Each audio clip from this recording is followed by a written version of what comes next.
Hello प्यारे साथियों, सभी को नमस्कार, जय हिंद। वनशॉट पाठशाला में आप सभी साथियों का हार्दिक स्वागत है। आप राजस्थान में चाहे सीईटी की तैयारी कर रहे हो, चाहे जेल प्रहरी की तैयारी कर रहे हो, चाहे वन रक्षक की तैयारी कर रहे हो, चाहे बीएसटीसी की आप तैयारी कर रहे हो, है ना। आने वाले टाइम में जितनी भी एग्ज़ाम आपको देखने को मिलेगी, उन सभी एग्ज़ाम में राजस्थान लोक गायन, जो राजस्थान के लोक गायन की शैलियों से एक ना एक प्रश्न जरूर देखने को मिलता है। और इस वीडियो में अपन कंप्लीट राजस्थान लोक गायन वाले टॉपिक को है वो कवर करेंगे, ठीक है ना। और अगर आपको राजस्थान सीईटी, बीएसटीसी या वन रक्षक के अगर आपको नोट्स चाहिए या टेस्ट सीरीज ज्वाइन करनी है तो वनशॉट पाठशाला ऐप आप डाउनलोड कर सकते हैं। वनशॉट पाठशाला ऐप है वो आप डाउनलोड कर सकते हैं, या मेरे जो कॉन्टैक्ट नंबर है इन पे आप मुझसे संपर्क कर सकते हैं। 9680662076, है ना। 9680662076, इस नंबर पे आप मेरे से संपर्क कर सकते हैं। तो अपना पहला प्रश्न है कि राजस्थान का राज्य गीत केसरिया बालम किस गायकी शैली में गाया जाता है। Very very important, very very important प्रश्न है, कहीं बार एग्जाम में छपा हुआ प्रश्न है दोस्तों। ये क्वेश्चन आने की पूरी पूरी संभावना, वेरी वेरी इंपॉर्टेंट प्रश्न है। तो इसके चारों ऑप्शन आपके सामने हैं, मांगणियार, लंगा, मांड व बैरागी। इस प्रश्न से दो प्रश्न निकाल सकते हो आप। पहला प्रश्न तो ये है कि राजस्थान का राज्य गीत कौन सा है। तो राजस्थान का राज्य गीत अगर आता है तो वो है केसरिया बालम पधारोनी मारदेश। पहला तो ये निकल जाता है। दूसरा इसमें ये निकल जाता है कि किस शैली में गाया जाता है ना। किसी भी प्रश्न को एक बार पढ़ने से पहले उसको देखें कि इसमें से कितने क्वेश्चन से वो निकल सकते हैं, ठीक है ना। अभी आप फर्स्ट बार ही अगर तैयारी कर रहे हो तो आपको ऐसे ऐसे नए प्रश्न हैं वो वनशॉट पाठशाला में ही आपको देखने को मिलेंगे। तो इसका जो राइट आंसर होगा वो होगा मांड गायकी। कौन सी गायकी में गाया जाता है? मांड गायकी में ये है गाया जाता है। मांड गायकी एक मांड कहलाती है। और ये किस क्षेत्र में गाया जाता है? ये राजस्थान के जैसलमेर में गाया जाता है ना। राजस्थान के जैसलमेर क्षेत्र में विशेष तौर पर ये गाया जाता है ना। और सबसे पहले केसरिया बालम गीत किसके द्वारा गाया गया?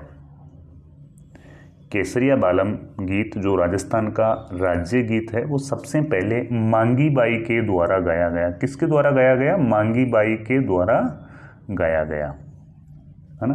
वेरी वेरी इंपॉर्टेंट है, वेरी वेरी इंपॉर्टेंट है। और इससे क्वेश्चंस ऐसा भी पूछा जाता है कि अल्लाह है जिलाई बाई का संबंध किससे है। तो अल्लाह है जिलाई बाई का संबंध भी किससे है? मांड गायकी से संबंध है अल्लाह है जिलाई बाई।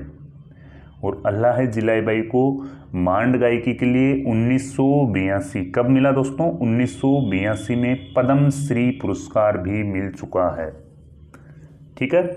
विशेष तौर पे ध्यान रखना, राजस्थान का राज्य गीत कौन सा है? तो राजस्थान का राज्य गीत केसरिया बालम है। दूसरा है ये किस में गाया जाता है? मांड गायकी में गाया जाता है। इससे संबंधित है अल्लाह है जिलाई बाई, जिसको पद्म श्री पुरस्कार 1982 में मिला।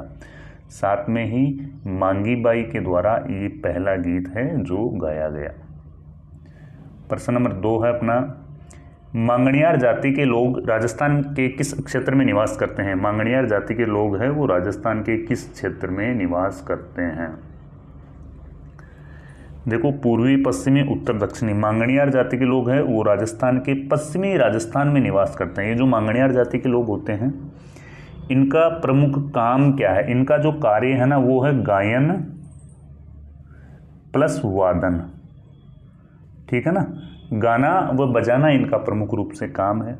पश्चिमी राजस्थान में ये निवास करते हैं, है ना, मांगणियार जाति के लोग। प्रश्न ऐसा आता है इसमें कि साकर खां मांगणियार, साफर खां व सफुद्दीन का संबंध किससे है? तो ये है मांगणियार गायकी से संबंधित है ना। और ये मांगणियार गायकी के प्रमुख कलाकार हुए थे।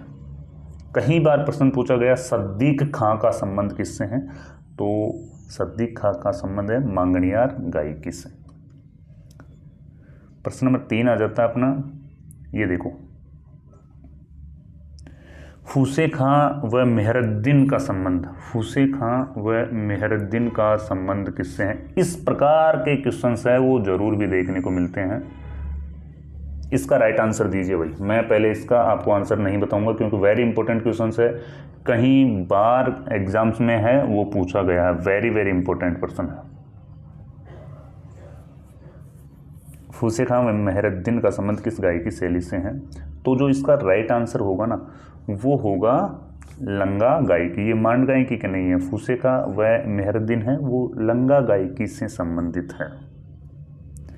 लंगा गायकी के जो लोग हैं वो ज़्यादातर पश्चिमी राजस्थान यानी जोधपुर में निवास करते हैं, ठीक है ना, पश्चिमी राजस्थान के क्षेत्र में है वो निवास करते हैं लंगा गायकी के लोग। और ये लोग हैं वो मांगलिक अवसरों पर गाने व बजाने का काम करते हैं, ठीक है। इनका जो प्रमुख वाद्य यंत्र है वो सारंगी व कमायाचा है। लंगा गायकी का प्रमुख जो वाद्य यंत्र है वो है सारंगी प्लस कमायाचा इनका प्रमुख वाद्य यंत्र है। प्रश्न नंबर 4 है, तालबंदी गायकी राजस्थान के किस क्षेत्र में प्रचलित है? तालबंदी जो गायकी है वो राजस्थान के किस क्षेत्र में प्रचलित है? देखो दोस्तों, ये जो तालबंदी गायकी होती है ना, ये किस प्रकार की गायकी होती है? ये होती है, इसमें कहीं लोग एक ही ताल के अंदर गाते व बजाते हैं, उसी गायकी को अपन तालबंदी गायकी कहते हैं। तो ऐसा जो है वो अपने पूर्वी राजस्थान में गाया जाता है तालबंदी, है ना। प्रमुख रूप से भरतपुर, धौलपुर और करौली क्षेत्र में ये प्रसिद्ध है। और इसमें देखो राग व रागिनी है ना, राग प्लस रागिनी दोनों इसमें है ना, वो राग और रागिनी आमने सामने बैठ के ये लोग हैं वो गाते हैं तालबंदी गायकी। इसमें प्रमुख रूप से एक तो सारंगी, हारमोनियम और नगाड़ा वाद्य यंत्र का प्रयोग होता है ना। ये भी आपसे पूछा जा सकता है। राजस्थान में किस जाति का प्रमुख कार्य अपने यजमानों की वंशावलियां लिखना है? आपने देखा होगा अपने गाँव में कभी कभी है ना लोग आते हैं जो अपनी वंशावलियों को मेंटेन करते हैं। अभी मैं रिसेंटली गाँव गया था तो उस टाइम पे मैंने देखा था कि हमारे घर पे आए हुए थे, तो वो हमारे आज के 10 साल पहले की जो पीढ़ी थी वो कहाँ पे निवास करती थी वो उसका भी उनके पास में रिकॉर्ड था, है ना। तो ये प्रमुख है कि राजस्थान में किस जाति का प्रमुख कार्य अपने यजमानों की वंशावलियां लिखना है? अपने यजमानों की वंशावलियां लिखना प्रमुख रूप से है ना ये भाटों का काम होता है ना, ठीक है ना। भोपा लोगों का क्या काम होता है? भोपा लोग है वो मंदिर में पूजा करते हैं। वैरागी लोगों का ऐसा भी नहीं होता। मांगणियार लोग होते हैं जो गाने व बजाने का काम करते हैं, ठीक है ना। भोपा लोग मंदिर में काम करते हैं, जबकि भाट लोग होते हैं ना वो वंशावलियां लिखने का काम करते हैं भाट लोग। भाट जाति सबसे ज़्यादा उत्तरी व पश्चिमी क्षेत्र में निवास करती है।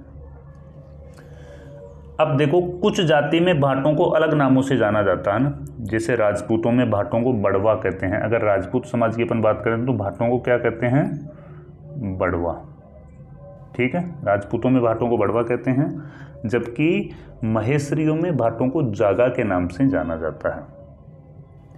प्रश्न नंबर 6 है, राजस्थान के लोक देवताओं की फड़ का जो वाचन करते हैं वो प्रमुख रूप से किस जाति के लोगों के द्वारा किया जाता है? फड़ वाचन का कार्य किस जाति के लोगों के द्वारा किया जाता है? सबसे पहले तो मैं आपके 2 क्वेश्चन है वो क्लियर करना चाहता हूँ। सबसे बड़ी फड़ है वो तो देवनारायण जी की है। सबसे बड़ा भजन है वो रामदेव जी का है ना। तो सबसे बड़ी फड़ है वो देवनारायण जी की है और सबसे बड़ा जो भजन है वो गाया जाता है रामदेव जी का भजन है। फड़ पर सबसे पहले डाक टिकट जारी किया गया था, वो देवनारायण जी भगवान की फड़ पे डाक टिकट जारी किया गया। देवनारायण जी फड़ का जो वाचन करते हैं वो गुर्जर भोपों के द्वारा इनका वाचन किया जाता है रात्रि में। फड़ क्या होती है दोस्तों?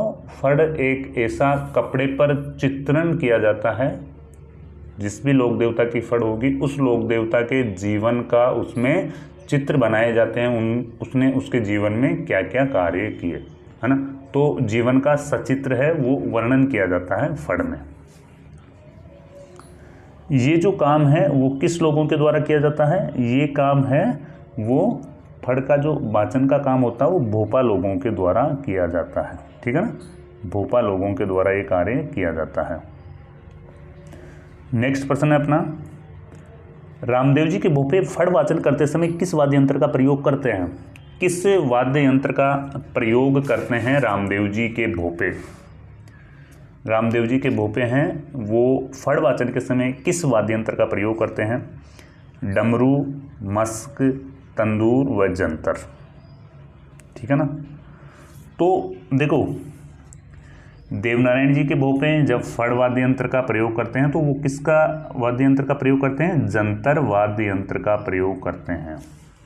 देवनारायण जी के भोपे जब देवनारायण जी की फड़ का वाचन कर रहे होते हैं तो जंतर वाद्य यंत्र का प्रयोग करते हैं, जबकि रामदेव जी के भोपे हैं ना, वो यहाँ पे तंदूरा वाद्य यंत्र का प्रयोग करते हैं। किस वाद्य यंत्र का प्रयोग करते हैं?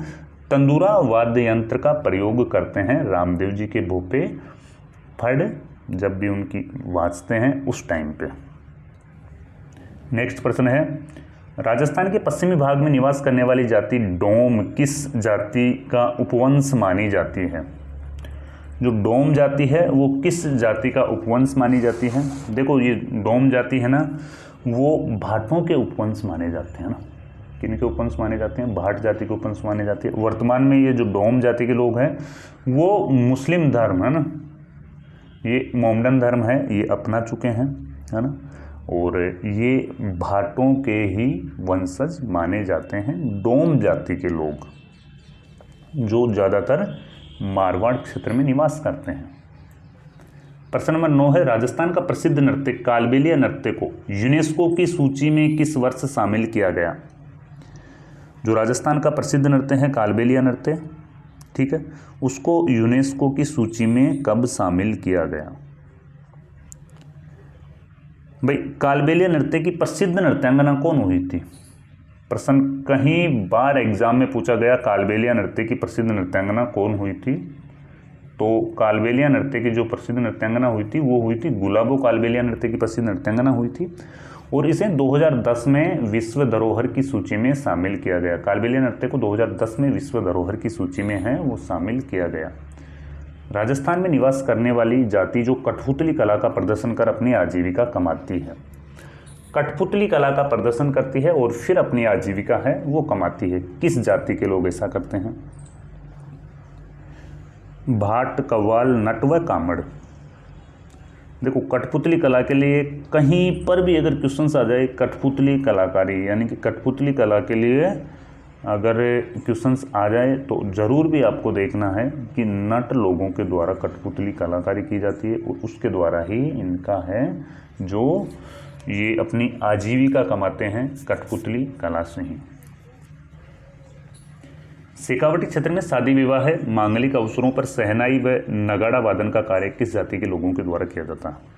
देखो, अगर आप शेखावटी से निवास करते हो, शेखावटी क्षेत्र से अगर आप मेरे वीडियो को देख रहे हो, तो ये शेखावटी क्षेत्र में जब शादी विवाह होती है तो उस अवसर पर शहनाई वादन का कार्य किया जाता है ना। तो ये कार्य किस लोगों के द्वारा किया जाता है? चारण, भाट, राणा व राव, है ना। विशेष तौर पर जयपुर, सीकर, झुंझुनू, है ना, 3 जिलों में ये चीज़ होती है। 3 जिलों में है वो राणा लोग होते हैं।